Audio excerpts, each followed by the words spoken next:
Okay, it's going to be a review of WCW's The Great American Bash, 1990. So this month actually marks the 20th anniversary since Vince brought back the Great American Bash for a WWE pay-per-view.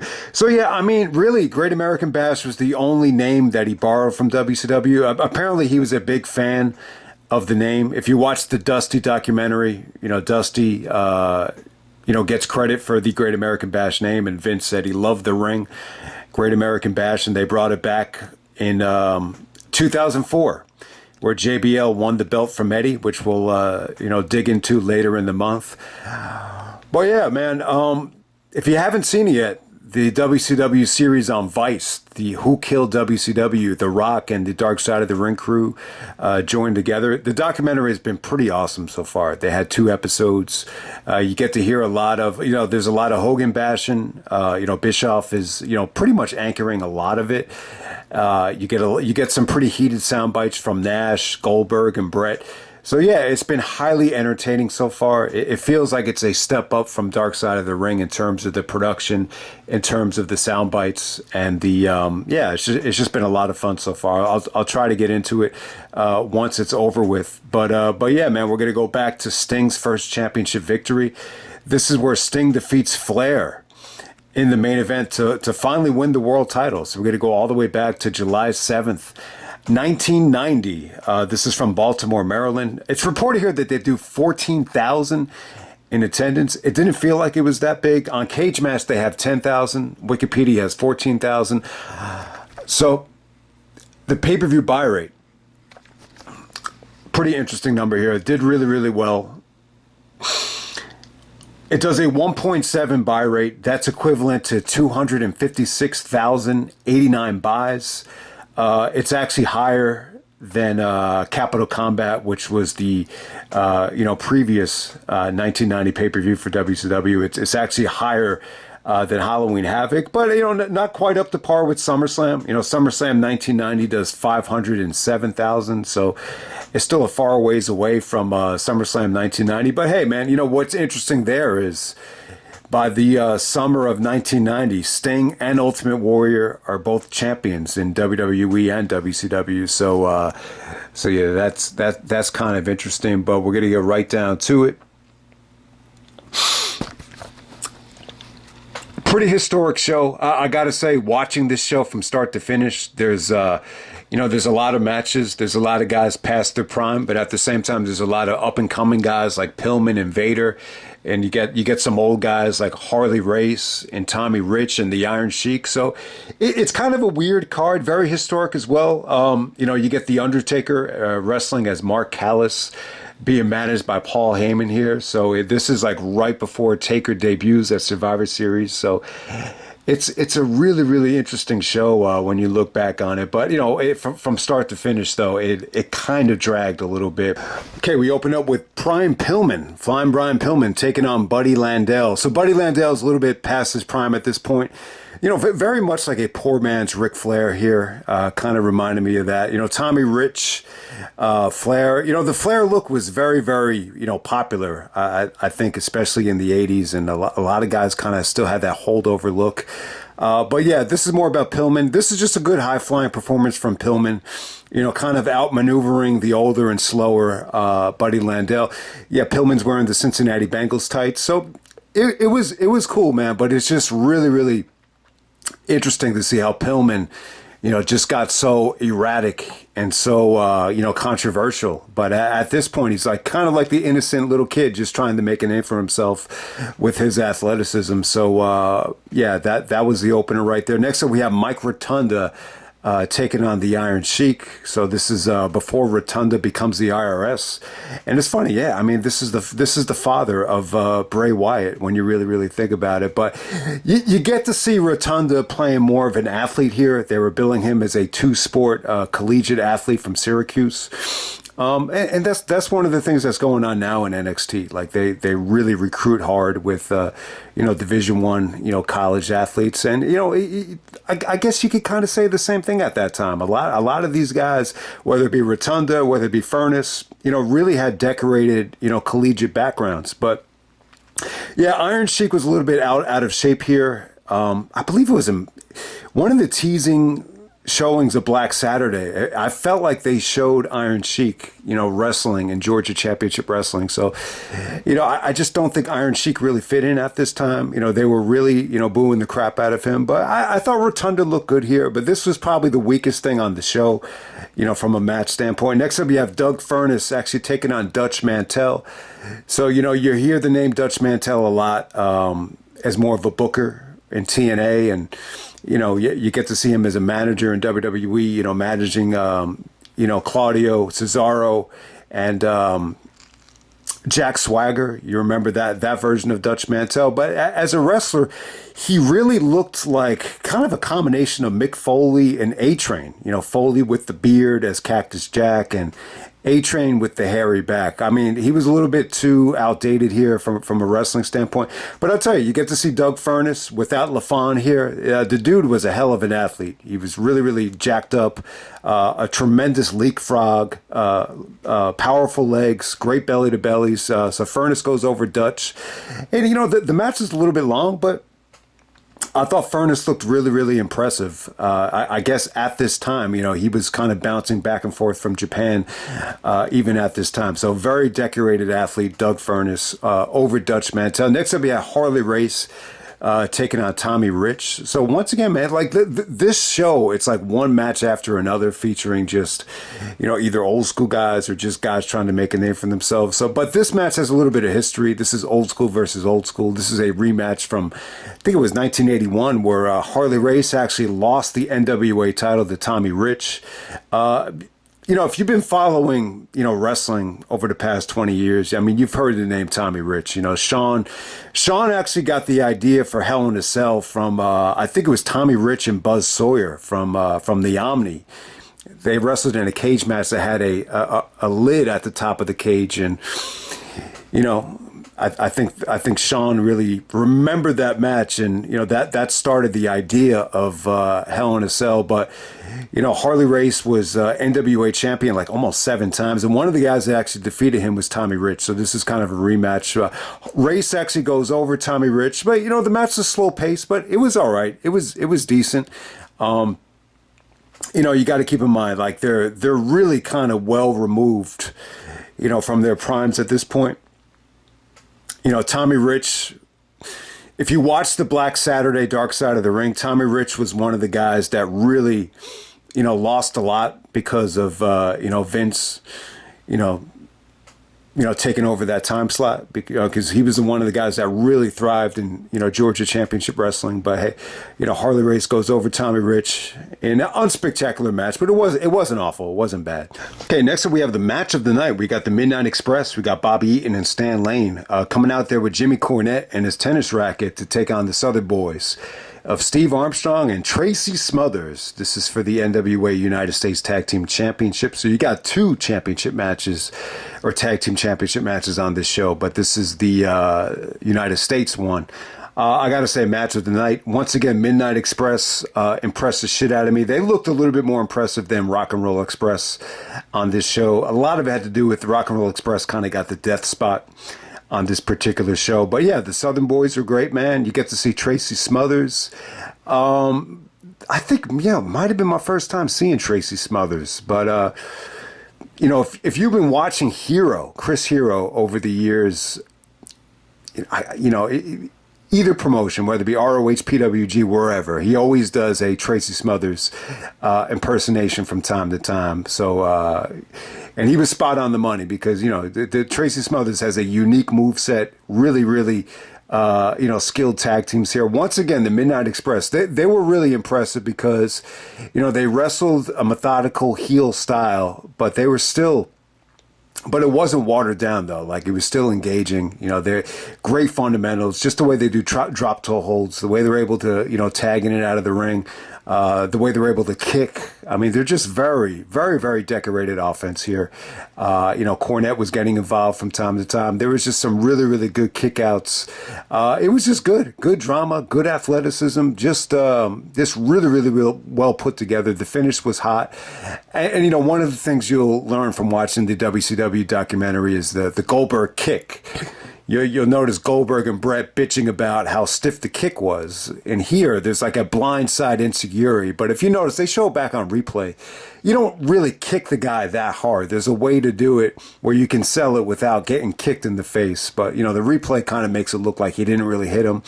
And then you had the small package finish with the Midnight Express going over. So, but I just thought this is really, really well done. Just classic tag team wrestling. Midnight Express, they impressed the shit out of me once again on this show. And it was fun to see Tracy Smothers. Like he has a really, really unique, style. So I could totally see why Hero. I don't know if that's Hero's favorite wrestler, but you could just tell Hero loves Tracy Smothers. All right, next up we have Vader's debut. We got Big Van Vader actually taking on Tom Zenk, Tommy Z. Squashes him in a little bit over 2 minutes. Just an impressive performance from Vader. Vader would become a huge part of WCW. I got the impression that this is his first match in WCW coming over from Japan. And he was just really impressive. Just really, kind of just splashes Tommy Z in a couple of minutes. Historic show. We got guys kind of at the end of their career, like a Buddy Landel or a Harley Race, and then you're seeing Vader, get a big win here. So that's what makes the show a little bit unique. You're seeing guys like, you got Vader on the same show as Undertaker, Mark Callas, and they would have a hell of a history. And just to think this is Undertaker's last WCW show, but it's Vader's first. So it's a historic show when you look at it from that standpoint, even though it's not like, I wouldn't recommend like anyone watching this show from start to finish. But all right, next up we have the Steiners actually taking on the fabulous Freebirds. At the time, Jim Cornette called them the Fake Birds. I guess because of the presentation. I think by this point the Freebirds are a little bit different than they were in World Clash. They don't have this is just Michael Hayes and Jimmy Garvin here. So they're definitely missing what's his name? They're missing Terry Gordy. But that's not really the reason why. It just seemed like they were, if you read the comments here on Cage Match, the word homophobic is used to describe the Freebirds here. So I don't know if that was a WCW booking thing or just try to make them a little bit more flamboyant. But the Steiners look good here. Scotty looked awesome. Rick was a little bit more unorthodox. Jim Ross was even saying on commentary that he preferred Scott Steiner over Rick. Rick was a little bit more of kind of imitating a bulldog, throughout most of the match. But hey, man, the Steiners go over the Freebirds. It wasn't great, but Steiners do go over in convincing fashion. I got to say the match was fun. But we're going to move on to the six-man tag. We got Mr. Wonderful, Junkyard Dog, El Gigante, who's actually the Giant Gonzalez, taking on the Horsemen of Sid, Arn Anderson, and Barry Windham. Okay, man. So think about it like this. Undertaker and Giant Gonzalez are on the same show in WCW. It's crazy, man. It's crazy, man. But, Giant Gonzalez here, I hate to say it, for as awful as the outfit looked in WWE, he actually looked a little bit more intimidating as Giant Gonzalez than he did as El Gigante. I will definitely say that. Sid, even as a heel here, Sid was really over. Tons of "We Want Sid" chants. This match just never got going for me. Anytime Giant Gonzalez was tagged in, they would just kind of run away from him. So had that working against it. JYD did some pretty fun stuff out there. I thought the match was fun for the most part, but it actually ends up ending in a disqualification. I believe Barry Windham actually dumps JYD over the top rope. So that's how it kind of ends. Everyone ends up running away from the Giant Gonzalez there. So yeah, the match kind of sucked, for the most part. But it was just interesting to see how the crowd reacted towards JYD and especially Sid. So I mean, say what you want about Sid. People say that he shouldn't have been a Horseman or whatever. But he was pretty over though, man. Tons of "We Want Sid" chants. Say what you want about Sid, but you can't deny the fact that he is a moneymaker. All right, next up we have Lex Luger taking on Mark Callas with Paul Heyman. Paul E. Dangerously. This is for the NWA United States Championship. So it's funny, man. When you think about it, Undertaker and Heyman, they have a lot of history in WWE. They did a lot of stuff together with Brock, obviously, but even during the Invasion as well. I think Taker wrestled for USWA in Memphis right before this, and I think he might have been a part of World Class in Dallas at the Sportatorium for a little bit, but then eventually he did get picked up. He was supposed to play basketball overseas. He cut a promo with Heyman. It wasn't great. His look here, he was wearing like a black leather jacket that was with no sleeves. He basically had red trunks on. This is the only time you ever been able to see Undertaker's legs while wrestling. He has like red hair, kind of reminiscent of Sheamus. Like from a distance, he looks like Sheamus with his complexion and with the red hair. He was able to walk the top rope, which wasn't bad. You actually get to see him sell here, which is very, very interesting. So, when he was Undertaker, especially at the initial stages, like Undertaker was not allowed to sell for anybody. So the selling is a little bit goofy here from Taker for the most part. But, at the time, I'll just say, he looked a little bit green here, but he didn't look awful. I just thought it was a bland matchup. Luger at this time as the United States champion, I got to say, I was impressed by Luger. Anytime I watch anything from Luger from like 88 to, 92 or whatever, I always walk away, pretty impressed. I think he's a hell of an athlete. Heyman actually said, "You're a football player. You're not supposed to know how to wrestle." So, Luger had the reputation of being a football player. Undertaker had, he was more of a basketball player because he's almost 7 feet tall. So he could have went overseas to play basketball if he wanted to. I don't know how good Undertaker really was at basketball. But, at that time, not just in the NBA, but everywhere. Like if you were 7 feet tall, you should be able to play somewhere. So it does make sense. For the most part, I thought Luger was explosive here. He ends up winning with a clothesline. Heyman interfered a couple times, but, Luger was able to fight off the interference. I think Taker looked okay. I think the match was decent. I didn't think it was great. I definitely don't think it's worth going back to, but, this is probably it. This is probably, Undertaker, one of his few and only WCW pay-per-view matches. So definitely check it out. But it just makes you appreciate, how much effort and how much presence of mind I think Vince had with, everything he did with the character, to have the foresight to just look at this guy and say, this is going to be the Undertaker. I think the first time Taker found out that he was going to be the Undertaker, I think Vince actually called him up and just said, "Is this the Undertaker?" And Undertaker was like, "What the hell is this?" So yeah, it is crazy, but I definitely think when you look back on it, a lot needed to be done with the presentation for, Mark Calloway. I really do. I think someone went up to Mark and told him, like, "You're never going to make any money in this business." I think someone actually did tell him that. But hey, man, little did we know. When you look back on it, I think the relationship between Vince and Taker, you could definitely argue that that's the strongest relationship I think Vince ever had. The most loyal guy ever to Vince. I mean, you want to throw Triple H and Shawn Michaels in there, it's possible. You might even be able to throw Cena in there as well. But I think the one guy that's had the strongest bond with Vince has been, Mark Calloway. Yeah, no doubt about it. But we're just going to end it right there. Lex over Mark Callas. It was cool to check out, man. It really is worth checking out, for historic reasons, even if it's not, I wouldn't say it's bad, but it's not great. All right, next up we had the NWA Tag Team Championship match. We got Doom of Ron Simmons and Butch Reed coming out there with Theodore Long, to take on the Rock and Roll Express. I think the match is a little bit too long. This was actually the longest match of the night. up to this point, other than the other tag match. So they got about 15 minutes out there. It just dragged a little bit.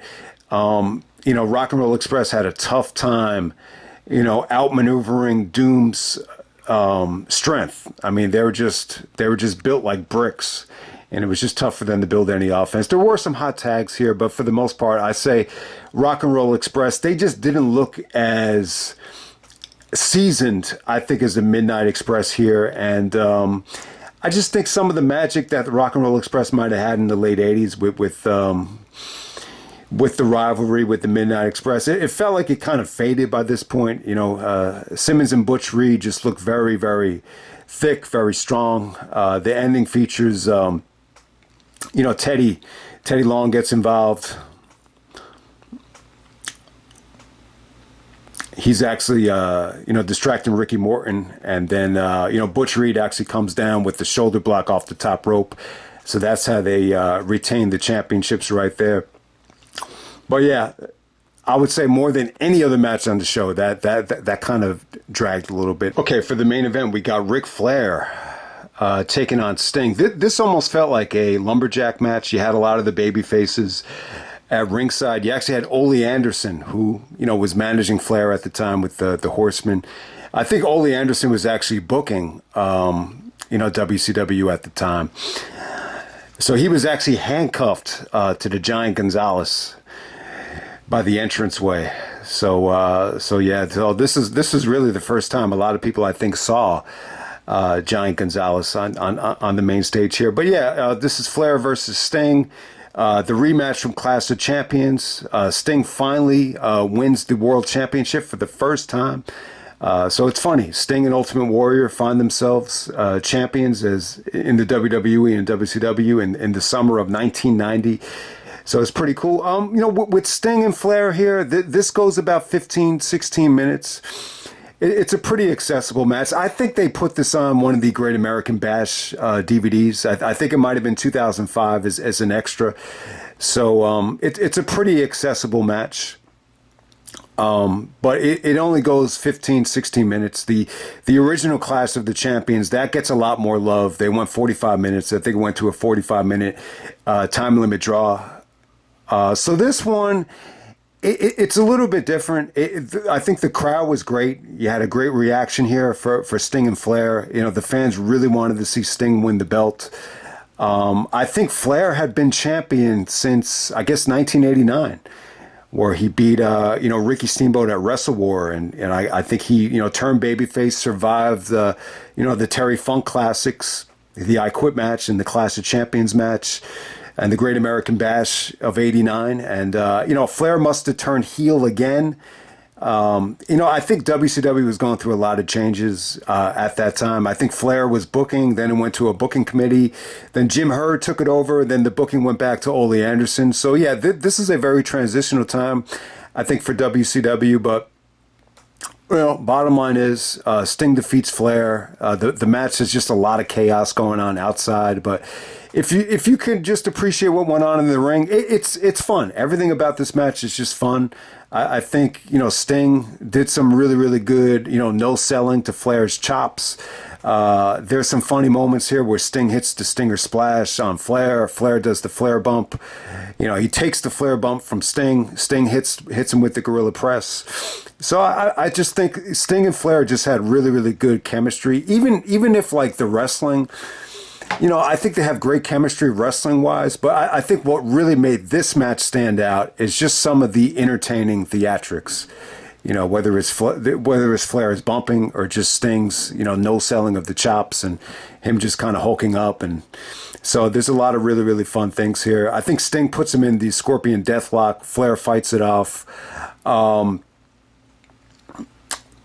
Trying to think here. The ending comes. I mean, the ending is okay. The crowd was hot for the ending.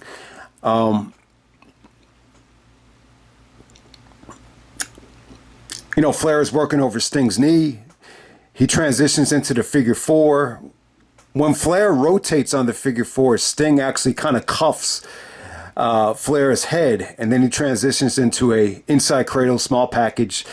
to get the victory there. So Sting wins the WCW title, the NWA title, whatever you want to call it. He does the interview with Gordon Soley at the top of the ramp. And yeah, that's pretty much the end of it, man. But yeah, good moment here for Sting. It was cool to go back to this. He credits Flair as the greatest champion of all time at that point. So yeah, really, really, really fun match between Sting and Flair. Flair had stated that Sting was his best opponent. But I think, the Clash of Champions match, I think that, you really got to, see the full arsenal there in terms of them being wrestlers. I mean, there was some good wrestling here. Some of the transitions from Sting's, Flair's moves into some of Sting's backslides were pretty good. But I think really this match felt like it was more sports entertainment than, pure wrestling. But, I'm not going to say that this is Sting and Flair's best match, but it feels like it's their most historic because of the crowd, because of the atmosphere, because of the celebratory, championship victory. So I would just end it right there, man. That's the Great American Bash, 1990. I think Sting kept this until January of 91. I think Flair might have won it back in early January of 91. And, that's the same reign where Flair ultimately, ended his tenure with WCW because he could not get along with Jim Herd. But yeah, that's kind of the theme here. Even Jimmy Cornette was kind of complaining that this was the first Great American Bash that really didn't, wasn't marketed as a tour.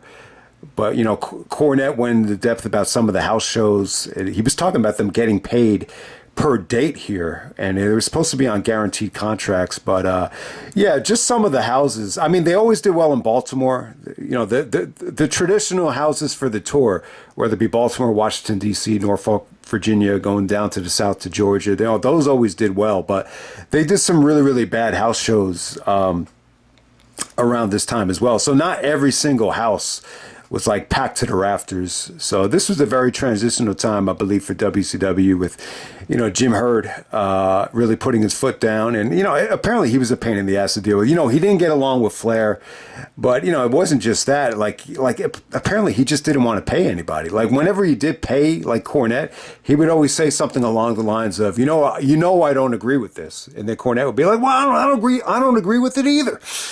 He's like, just give me my fucking money. So seems like a lot was going on at the time. But hey, man, I'm going to end it right there. That's Great American Bash 1990. I would say check out the Midnight Express match. And, the main event is definitely must-see stuff. It's vintage Sting, vintage Flair. Even if it's a little bit on the short side, it's pretty damn satisfying. So definitely check it out.